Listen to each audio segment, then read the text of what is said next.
Welcome to Have You Read It, the channel where we bring books to life, one summary at a time.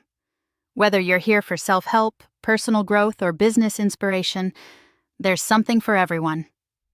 Today, we're diving into the second edition of The Toyota Way, 14 Management Principles from the World's Greatest Manufacturer by Jeffrey Liker. This book isn't just about cars. It's a deep dive into Toyota's management philosophy and how it can be applied to any business, any industry, any process. It's a blueprint for building a sustainable organization that thrives on continuous improvement and respect for people. Now, many of you might associate Toyota with lean manufacturing, and you'd be right. But Liker argues that simply applying lean tools without understanding the underlying philosophy is like treating a living system like a machine. You'll miss the point entirely. He emphasizes the importance of seeing your organization as a living, breathing entity, constantly adapting and evolving, rather than a set of mechanical parts. As Margaret Wheatley puts it in the preface, we want our organizations to behave as living systems, but we often treat them like machines. The first edition of this book made waves, but the second edition brings a fresh perspective, incorporating insights from the past 15 years, including the rise of the digital age and new thinking on how to develop scientific thinking in organizations. One of the biggest updates is the distinction between mechanistic and organic approaches to lean. A mechanistic approach focuses on tools and top-down control, often leading to quick but unsustainable results. In contrast, an organic approach is purpose-driven, engaging people at all levels in a continuous journey of improvement. Liker uses the analogy of a model line, favored by Toyota, where the system is developed deeply in one area to promote learning and ownership, contrasted with a mechanistic scattered approach that focuses on a quick and broad rollout with few lasting results. Think of organic as the tortoise and mechanistic as the hare. So, what's the Toyota way? Liker boils it down to 14 principles grouped around 4 P's: philosophy, processes, people, and problem solving. At the core of these 4 P's is scientific thinking, a mindset of constantly questioning assumptions, experimenting, and learning. Let's start with philosophy. The cornerstone here is long-term thinking, even if it means sacrificing short-term financial gains. Toyota's primary mission is to contribute to society, its customers, employees, and partners. Profits are a means to that end, not the end itself. The company's massive cash reserves, often criticized by stock market analysts, are a testament to this long-term perspective and a buffer against unforeseen circumstances like the 2008 recession or the more recent COVID-19 crisis. We cannot stop investment in the future, the chief risk officer explains. During the 2008 crisis, rather than lay off workers, Toyota invested in training and Kaizen. The difference between Toyota and the other companies is that instead of forcing us to go on unemployment, they are investing in us, allowing us to sharpen our minds, said one hourly employee. This long-term vision requires systems thinking, understanding how different parts of the organization interact and influence each other. Next, processes. Here, the focus is on flow, creating a continuous stream of value to the customer. The ideal is one-piece flow, where products move through sequential processes without interruption. Liker uses the analogy of a river flowing smoothly without stagnant pools or obstacles, but he cautions against simply rearranging equipment into cells without addressing the underlying issues. One-piece flow, when done right, actually exposes problems, forcing teams to solve them. If some problem occurs in one-piece flow manufacturing, then the whole production line stops. So team members have to think, and through thinking, team members grow and become better team members and people, said Teruyuki Minura. To illustrate this, Liker describes an example of a nut-making operation where the actual value-added time took seconds, and yet the nuts lingered in the factory for weeks. This is where pull systems come into play. Instead of pushing products onto customers based on forecasts, Toyota uses Kanban, signals that trigger replenishment only when needed. Think of it like a supermarket, restocking shelves based on what customers take, not on a predetermined schedule.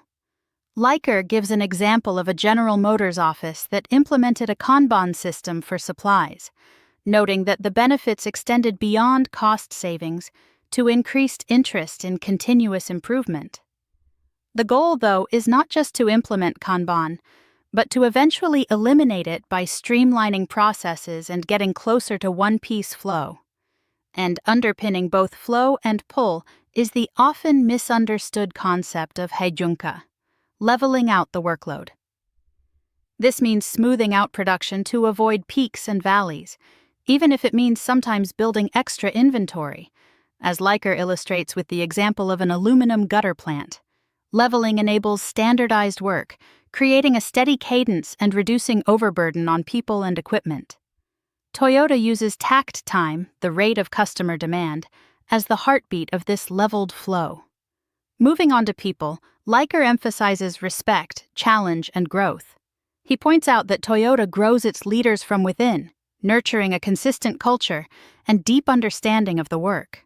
These leaders are not flashy, headline-grabbing CEOs, but rather humble individuals dedicated to building a learning organization. As Jim Collins described in Good to Great, Toyota leaders are level 5 leaders.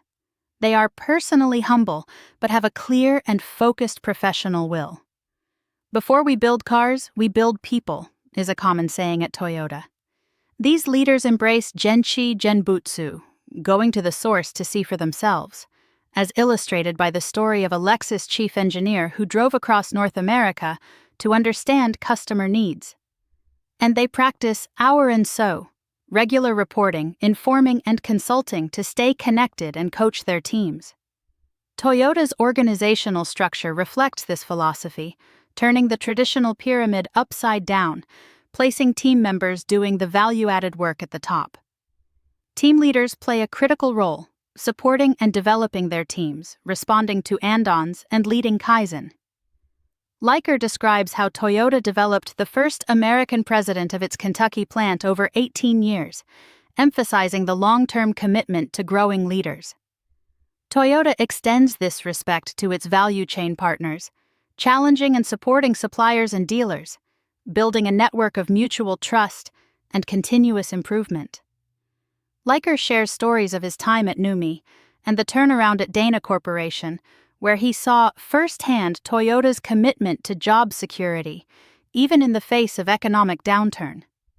"We are not building a warehouse. We are building a culture," said Ken Elliott of Toyota's Parts Distribution Center. Finally, problem solving. This is where scientific thinking really shines. Leiker draws on the work of Mike Rother, author of Toyota Kata, to emphasize the importance of developing a scientific mindset, a way of approaching problems based on facts, experimentation, and iterative learning. Toyota's famous 5 whys is not about simply asking why 5 times, but about digging deep to understand the root cause, as illustrated by the story of a hospital's near miss in spending millions of dollars on a new IT system to solve a problem caused by human error.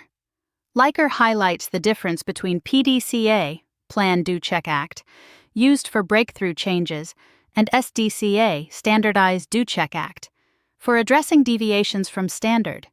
The simple A3 report, one side of one sheet of paper, becomes a powerful tool for coaching and making thinking visible. And aligning these problem-solving efforts across the organization is the role of Hoshin Kanri, a process of cascading goals and plans, not as orders from on high, but as a collaborative process of learning and improvement. Leiker shows the stark contrast between the mechanistic top-down approach at Volvo, where executives were detached from the details, and Hoshin was seen as an iceberg, compared to Toyota and how it empowers teams at every level. So, what's the main takeaway from the Toyota way? It's not about blindly copying Toyota's practices, but about understanding the principles and adapting them to your own organization. It's about building a culture of continuous improvement and respect for people, where everyone is a thinker and a problem solver. Leiker gives the advice of not benchmarking, but asking what your challenges are and getting inspiration from the Toyota way.